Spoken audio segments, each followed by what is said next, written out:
Imagina a seguinte situação. Alguém passa décadas construindo o trabalho de uma vida inteira. Certo. Tipo, uma teoria gigantesca que promete revolucionar de forma absoluta a maneira como a gente entende o sofrimento humano, a mente, os nossos traumas mais profundos. E essa pessoa publica artigos, né? Defende a tese em congressos e constrói toda a reputação profissional em cima dessa única premissa. Exatamente. E então, num dia qualquer, no silêncio absoluto do consultório, a ficha cai. Nossa! Vem aquela clareza aterrorizante, sabe? A pessoa percebe que a fundação de tudo aquilo, bem, está simplesmente errada. Olha, é o tipo de admissão íntima que destruiria a mente e a carreira da imensa maioria das pessoas. Com certeza. Porque o instinto natural, até uma questão de autopreservação, seria esconder, disfarçar os dados ou até dobrar a aposta no erro só para não perder o status. É o que mais tem por aí. Sim, a história da ciência está cheia de pessoas que preferiram a mentira confortável àquela verdade que destrói reputações. E é justamente por isso que a nossa discussão de hoje é tão extraordinária. O nosso mergulho profundo vai explorar um momento de crise aguda que mudou para sempre a história da psicologia. Um ponto de virada total. A nossa missão hoje é analisar um conjunto fascinante de documentos históricos. Temos uma carta bombástica de 1897, um estudo acadêmico bem minucioso sobre uma amizade médica que era, digamos, no mínimo bizarra. Bizarro é um ótimo termo para isso. E artigos que dissecam uma polêmica explosiva que abalou as estruturas do mundo psicanalítico lá nos anos 80. E o mais rico de todo esse material é que ele nos tira daquela visão romantizada do gênio intocável, sabe? Sim, traz para a realidade. Ele nos joga bem no meio do processo confuso, humano, cheio de angústias e muitas vezes contraditório da criação científica. É reconfortante até. Para qualquer pessoa que já precisou engolir o orgulho e admitir que estava indo pelo caminho errado, esta exploração detalhada vai mostrar como destruir as próprias certezas pode ser, paradoxalmente, o único caminho possível para uma descoberta genial. Certo, vamos desempacotar isso. Tudo começa com um documento muito específico que virou uma lenda acadêmica. A famosa Carta 69. Isso, escrita no dia 21 de setembro de 1897. Essa carta é tipo o exato instante em que a psicanálise moderna nasce. Literalmente das cinzas de uma teoria que havia fracassado. Uau! O remetente é Sigmund Freud, e ele escreve uma confissão de tirar o fôlego. Ele diz, abre aspas, não acredito mais em minha neurótica. Fecha aspas.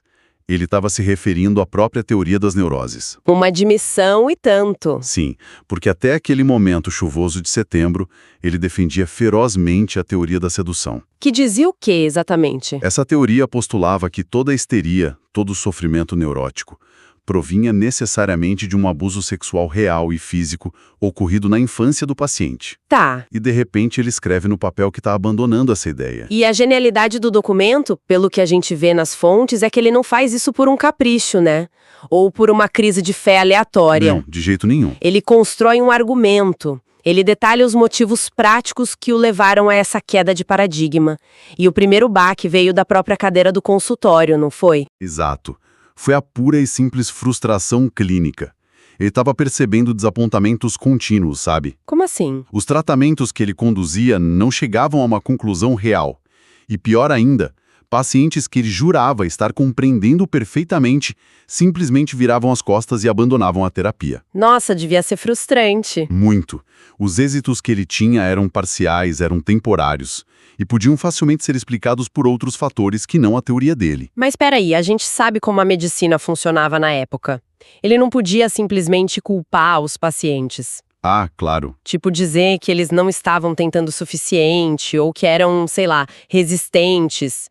Era o que quase qualquer médico do século XIX faria para proteger a própria tese. Ele absolutamente poderia ter feito isso. E era a regra da época. Mas aí entra o segundo motivo, que é um choque de realidade matemática, que ele simplesmente não conseguiu ignorar. Matemática? Pensem na Viena daquela época. Havia uma frequência altíssima de diagnósticos de histeria. Se a teoria dele estivesse 100% correta, Isso significaria que uma quantidade gigantesca e totalmente desproporcional de pais na sociedade vienense seriam pervertidos abusadores. Nossa, a conta não fechava. Não fechava. Ele escreve textualmente na carta que, para a teoria se sustentar, em todos os casos, o pai tinha de ser apontado como culpado. E ele adiciona uma frase super pesada, ele diz, não excluindo o meu. Caramba! Pois é. A improbabilidade estatística de uma epidemia tão generalizada de perversão paterna começou a soar muito falsa para ele. A matemática do abuso simplesmente bateu no teto. E a mecânica da mente. O que nos leva ao terceiro ponto. Esse ponto é crucial. E é o que realmente abre as portas para o futuro de toda a psicologia, pelo que entendi. Sem dúvida. Foi uma revelação assustadora e revolucionária ao mesmo tempo. Ele percebeu que o nosso inconsciente simplesmente não possui marcações. Ele não tem carimbos de realidade. Como assim carimbos? É que a mente inconsciente não consegue distinguir entre um evento factual, que aconteceu mesmo no mundo físico, e uma ficção ou fantasia que seja carregada de muita intensidade emocional. Chocante pensar nisso. Sim. Para as engrenagens do inconsciente, se uma fantasia é intensamente investida de afeto e angústia, ela tem o mesmíssimo peso, o mesmíssimo impacto de uma memória real. Nossa, é como se a nossa mente fosse o seu próprio roteirista e diretor de cinema. Onde a mente perde totalmente o controle. Os delírios. Sim, ele olhou para as psicoses mais profundas. A lógica dele foi bem brilhante. Se essas memórias de abuso infantil estivessem de fato gravadas materialmente no cérebro, como um arquivo de gaveta reprimido, Elas teriam que sair de algum jeito. exato, elas deveriam saltar para fora quando as barreiras da consciência fossem rompidas. Em delírios graves, naqueles estados de psicose onde a pessoa perde o freio social, essa dita verdade deveria emergir. Mas não emergia. Não. Observando esses pacientes extremos, ele notou que essas lembranças de abuso real não vinham à tona. Como isso não acontecia, a premissa inteira de que havia sempre um evento material escondido simplesmente desmoronou. Como um arquiteto que, no meio da construção de um arranha-céu, depois de já ter levantado dezenas de andares e investido milhões de horas, desce ao subsolo e percebe que a fundação é puramente de areia. Uma imagem angustiante. Muito. Todo mundo esperaria que ele entrasse em pânico, né? Que arrancasse os cabelos e tentasse cimentar aquilo ali escondido da noite para o dia. Mas lendo o tom dessa carta, não é isso que acontece. Longe disso. Pelo contrário, em vez de se desesperar, ele sente que ganhou na loteria. O que é fascinante aqui é que a carta não transmite nenhum pingo de depressão pela perda da teoria. Sério? Sério, Freud chega a escrever que se estivesse num estado de exaustão, essas dúvidas seriam sinais de fraqueza. Mas ele se sente no estado oposto. Ele relata um orgulho imenso por sua honestidade intelectual. Que reviravolta. Um orgulho por ter cavado tão fundo a ponto de ser capaz de destruir e criticar a si mesmo. Ele diz que, em vez de vergonha, é tomado por um sentimento de vitória. Uma vitória sobre o próprio ego. Mas a gente sabe que uma mudança de paradigma tão monumental não acontece num vácuo, isolada no topo de uma montanha. Com certeza não. Para quem ele estava confessando esse segredo tão perigoso para a carreira dele? Porque isso nos leva ao enigmático destinatário dessa carta 69. Alguém que funcionava como um verdadeiro, digamos, supervisor imaginário. O destinatário era um homem chamado Wilhelm Fliess.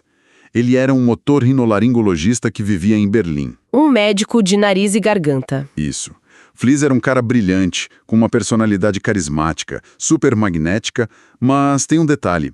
Ele tinha teorias que qualquer um hoje, e até mesmo na época, consideraria altamente excêntricas. O qual excêntricas? Bom, ele acreditava fielmente que existia uma conexão fisiológica e direta entre a mucosa do nariz e os órgãos genitais femininos. Que?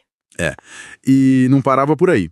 Ele propôs uma teoria matemática de ciclos vitais que, segundo ele, poderia prever todas as ocorrências biológicas de um ser humano. Através de matemática? Sim, desde quando a pessoa ficaria doente até o dia exato da morte. Tudo através de cálculos numéricos mirabolantes. Peraí, a gente precisa pausar aqui.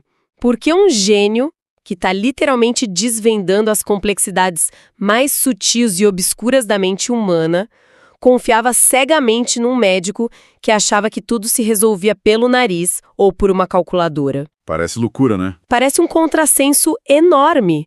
Por que ele não procurou um psiquiatra renomado da época? É um paradoxo brilhante, mas que faz todo sentido quando olhamos para a vulnerabilidade humana. Isso é perfeitamente explicado pelo conceito de supervisão imaginário, ou o que na psicanálise lacaniana a gente chama de sujeito suposto saber. Como funciona isso na prática? Tente imaginar Freud naquele período crucial entre 1892 e 1893. Ele estava aterrorizado. Muito sob pressão, imagino. Exato. Ele estava pisando num território não mapeado da mente humana, cercado de incertezas. E o corpo dele começou a cobrar o preço. Somatizando tudo. Totalmente. Ele sofria de uma angústia terrível, manifestada em sintomas psicossomáticos muito pesados. Arritmia cardíaca forte, enxaquecas paralisantes, problemas respiratórios. Nossa. E nesse estado de terror, a nossa mente cria uma ilusão de que alguém na sala tem a resposta absoluta. Ele projetou em Fliess essa figura de mestre inabalável. Fliess oferecia exatamente o que Freud não tinha: certezas biológicas. Ah, entendi. Eram respostas deterministas, fechadas e redutoras que funcionavam como um bote salva-vidas no momento em que a nova psicologia era um oceano de dúvidas. Um bote salva-vidas de certezas falsas num mar de incertezas reais. Perfeito. E a dinâmica de poder entre os dois, essa submissão do criador da psicanálise a esse médico do nariz, fica absurdamente evidente num detalhe da vida pessoal dele. A questão dos charutos. A famosa questão dos charutos. Porque a imagem clássica que a gente tem envolve um charuto na mão, né? Acontece que ele fumava inacreditáveis 20 charutos por dia. 20 por dia é uma loucura. E o impacto desse hábito gerou um conflito médico que mostra bem quem mandava na relação ali. Como foi isso? Joseph Breuer, que era um médico respeitadíssimo e o mentor original de Freud, havia diagnosticado as dores no peito dele como uma miocardite reumática grave, uma questão de coração. Um diagnóstico sério. E o que Freud faz? Ele se afasta de Breuer e entrega a vida nas mãos de Fliess. Fliess examina a situação, descarta completamente o diagnóstico de coração e decreta com toda a sua autoridade que o problema era puramente um envenenamento por nicotina. E aí ele proíbe o cigarro. Exato. Ele exige que Freud pare de fumar imediatamente. E Freud, o homem que estava questionando toda a psiquiatria da época, abaixa a cabeça e obedece. Mas não por muito tempo. Felizmente. Ou infelizmente para a saúde dele. Foram 14 meses de pura tortura e abstinência, até que a rebeldia e a necessidade de criar tomam conta de novo. Sim, ele não aguentou. Ele retoma o hábito de fumar os charutos e a justificativa que ele manda por carta para Fliess é maravilhosa. Ele diz que o sujeito psíquico precisava ser bem tratado para conseguir trabalhar. Exatamente, ele enxergava a nicotina e, naquele período inicial, também a cocaína como combustíveis vitais. O motor dele. Ele escreve que o trabalho intelectual intenso que ele estava fazendo era uma tortura sobre-humana, ele precisava nutrir a mente, dar algum prazer ao corpo, para suportar a pressão de forjar os conceitos de uma ciência que ainda nem existia. Faz sentido. Voltar a fumar nesse contexto não foi apenas uma recaída, foi simbolicamente uma retomada da própria autonomia contra a ordem daquele mestre. Uma quebra de correntes. Se conectarmos isso com o quadro geral, vemos uma jornada belíssima de emancipação. Fliess foi uma muleta necessária enquanto havia o pavor de desbravar o desconhecido sozinho. E depois? A história mostra que, após a morte do próprio pai de Freud, ele passa por uma desestabilização emocional imensa, que, ironicamente, acabou libertando. Interessante como o luto operou aí. Sim, ele elabora o luto, faz a sua própria autoanálise e percebe que não precisa mais de um pai substituto. Ele encerra a amizade com Fliess e segue independente. O mestre imaginário cai, mas as palavras escritas permanecem, né? Essa carta hiperprivada, a carta 69, acabou vindo a público muitas décadas depois. E passou por muita coisa. Foi resgatada, escondida. E, de forma um tanto trágica, essa confissão íntima de honestidade intelectual se tornaria a principal arma apontada contra o seu próprio criador anos depois. O que nos transporta diretamente para um verdadeiro terremoto acadêmico e cultural. Aqui é onde a coisa fica realmente interessante. Avançamos no tempo para o ano de 1984. Uma época de muitos questionamentos. E aí entra em cena Jeffrey Masson. Ele era um acadêmico de peso que tinha acesso privilegiado aos prestigiados arquivos Freud. E ele publica um livro explosivo chamado Atentado à Verdade. O subtítulo do livro era A Supressão da Teoria da Sedução por Freud. E a tese central de Masson é devastadora.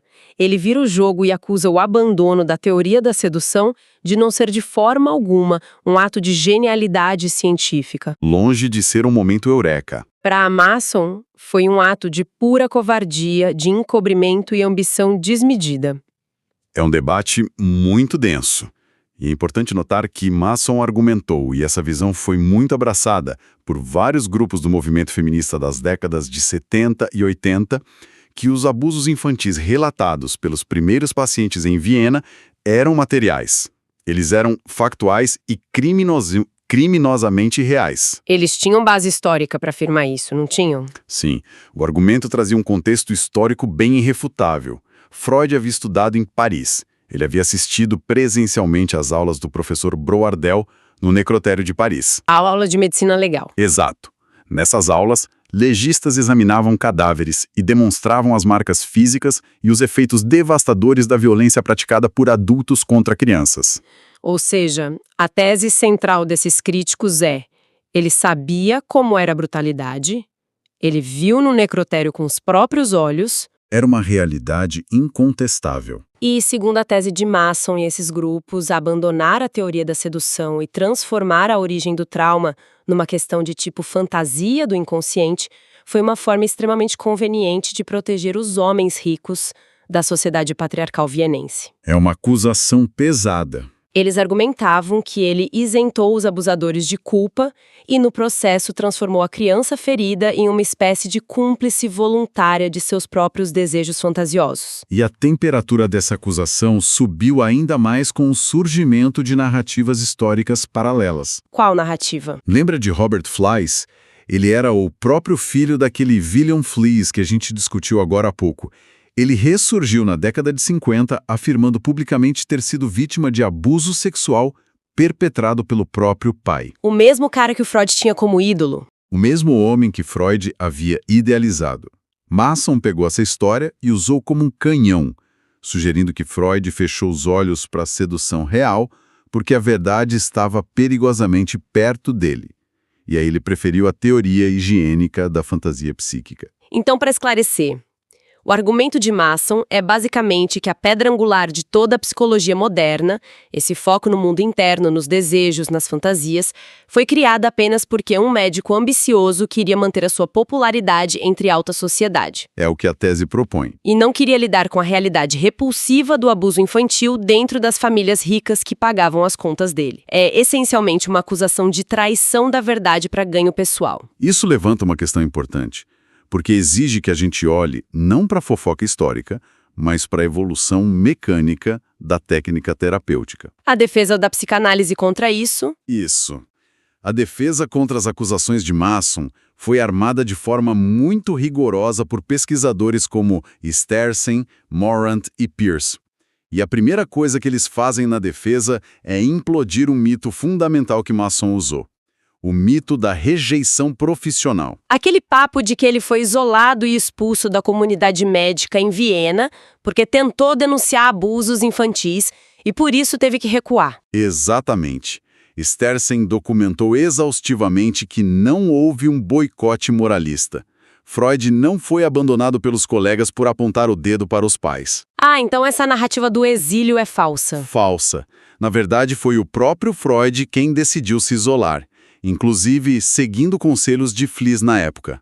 Ele queria poder focar exclusivamente em construir sua nova disciplina sem as distrações da política médica local. Entendi. Ninguém o forçou a mudar teoria sob ameaça de perder o emprego ou sofrer ostracismo. Ninguém o forçou. Certo, isso derruba a motivação social de que ele teve que recuar por covardia. Mas e sobre a evolução do método clínico em si? Aí é que está o segredo. Por que a acusação de Mason falha quando a gente olha para dentro do consultório? Falha porque Mason parece ignorar a profunda evolução do como o paciente era escutado. Nos primórdios, Freud usava o que a gente chama de método catártico. Como era isso? Imagine a cena numa sala em 1890. O médico, que é uma figura de imensa autoridade, coloca a mão na testa do paciente. Ele faz uma leve pressão e diz com voz firme: "Você precisa se lembrar do que aconteceu. Alguém tocou em você." Nossa, super sugestivo. Há uma pressão, uma sugestão direta. E o que acontecia na mente desse paciente?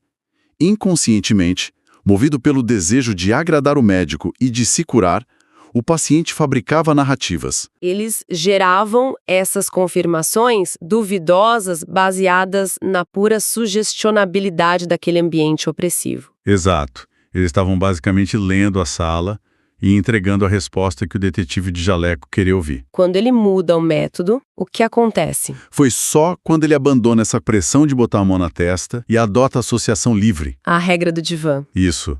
A regra de ouro onde o paciente deita no divã e fala absolutamente qualquer coisa que vier à mente, sem filtro, sem direcionamento do médico. Aí uma nova dimensão aparece. O fluxo da fala muda completamente. Muda. Ele percebe que os pacientes continuavam trazendo traumas intensos, mesmo sem a pressão. A descoberta genial não foi que abusos reais nunca ocorrem. Claro que ocorrem. Mas sim o papel da fantasia. Exato. A descoberta foi que o trauma não precisava exclusivamente da realidade física para destruir uma mente. A realidade psíquica opera nas engrenagens cerebrais com a mesmíssima força destrutiva de um evento no mundo externo. A fantasia da criança, permeada pelo desejo, pelo medo e pela angústia, tem um poder material no cérebro. Tem. Tem o mesmo peso de uma navalha no mundo real. É uma virada incrível. Porque ele não invalidou a existência do trauma no mundo real, ele só expandiu a jurisdição do trauma para dentro do próprio cérebro. E a evolução dessa ideia não parou em 1897. Pensadores modernos expandiram isso de uma forma muito brilhante. Tipo quem? Jean Laplanche, por exemplo, um autor francês fundamental que pegou essa semente e desenvolveu a teoria da sedução generalizada. E o que isso quer dizer na prática? Laplanche mostra que para um trauma estrutural se instalar, você não precisa de um vilão, de um abuso físico flagrante ou de um crime chocante. Mas como assim? Sedução generalizada faz parecer que o trauma está em todo lugar no nosso dia a dia comum? E segundo ele, está mesmo. O trauma está na própria assimetria da relação entre um adulto e um bebê. Tá, me dá um exemplo. Pense numa cena cotidiana. Um adulto dando banho no seu filho ou amamentando. Esse adulto tem um inconsciente adulto, né? Repleto de suas próprias ansiedades, sexualidade reprimida, medos e desejos. Uma bagagem inteira. Quando esse adulto toca a criança para dar banho, ele transmite o que Laplanche chama de significantes enigmáticos. Significantes enigmáticos. É como se fossem, sei lá, mensagens em código. Exatamente como receber um arquivo de computador no formato desconhecido. São mensagens embutidas nos gestos, no tom de voz, na forma de segurar o bebê. E o bebê capta isso. Capta. Mas a grande questão é que o cérebro da criança ainda é imaturo. Ele não tem o software para abrir, traduzir ou metabolizar essas mensagens adultas. O arquivo fica corrompido na cabeça da criança. Dá um erro no sistema. E essa incapacidade de processar o que está vindo do outro é o que gera um resíduo, gera uma angústia, e é aí que se forma a base do nosso inconsciente e dos nossos traumas estruturais. Uau! A sedução, nesse nível mais amplo, é um fato inevitável da existência humana. Decorre apenas do fato de sermos cuidados por outros humanos, repletos de falhas e inconscientes próprios. Então, julgar a teoria da sedução original como covardia é como se estivéssemos julgando e condenando o inventor do cinema em cores porque ele decidiu abandonar a fotografia em preto e branco. Que analogia excelente! Ele não estava dizendo que a foto em preto e branco era mentira ou não existia. Ele estava apenas percebendo que, se adicionasse novas cores, novas dimensões de profundidade e luz, a experiência de explorar a mente humana seria infinitamente mais próxima da verdade complexa que a gente vive. Exato. Ao passar da exclusividade da realidade factual de inquérito policial para a aceitação da realidade psíquica, a clínica mudou de natureza. Parou de procurar criminosos. Deixou de ser uma busca forense por pistas e culpados físicos e se tornou, de fato, uma análise do mundo interior. Foi essa virada, nascida de um erro assumido, que permitiu criar um espaço onde o significado que o paciente dá às suas vivências se torna o verdadeiro motor da cura. Então, o que tudo isso significa no fim das contas? Fazendo um balanço de todas essas histórias, cartas e debates teóricos, acho que a grande lição é que a história do nascimento de um conceito complexo nunca nasce pronta, né? Não, nunca vem polida e perfeitamente embalada para presente. Ela é bem suja. Ela exige cometer erros graves, exige confiar em supervisores imaginários que acreditam que o nariz controla o destino. E os números e os charutos. Sim. Requer ser movido por combustíveis impensáveis, litros de café, dezenas de charutos. E, acima de qualquer coisa, exige a imensa e rara coragem intelectual de olhar para uma obra gigantesca, para o trabalho da sua vida e dizer, eu estava errado. É o mais difícil de tudo. E vemos também como a evolução real só aconteceu quando se mudou a técnica. A escuta atenta e o respeito pela fala livre da pessoa deitada no divã importaram muito mais do que a obsessão primária do médico por ser um detetive. E essa jornada fascinante que começou naquele consultório em setembro de 1897 não está terminada, sabe? Ela ecoa até hoje na forma como cada um de nós entende o próprio passado. Isso é muito verdade. E isso deixa um questionamento profundo para quem está escutando a gente refletir. Se, como aprendemos com esse mergulho na falhabilidade da mente, o nosso inconsciente não consegue diferenciar de forma absoluta a realidade material de uma ficção carregada de emoção extrema? Sim. Quantas das memórias inabaláveis que formam a sua identidade hoje são, na verdade, fantasias e medos brilhantemente disfarçados de fatos incontestáveis? Uau! Olha, isso definitivamente é algo que vai deixar muita gente olhando para o teto antes de dormir. É para repensar a própria história. A nossa identidade sendo, no fim, uma colcha de retalhos super complexa entre o que de fato vivemos e o que sentimos com tanta força que o cérebro decidiu transformar em realidade material. Pensem nisso. Agradecemos imensamente a quem acompanhou a gente do início ao fim nessa história cheia de reviravoltas e lições de humildade intelectual. Nós encerramos agora este nosso mergulho analítico de hoje, mas a reflexão sobre os mistérios da própria mente, como sempre, continua. Até a próxima!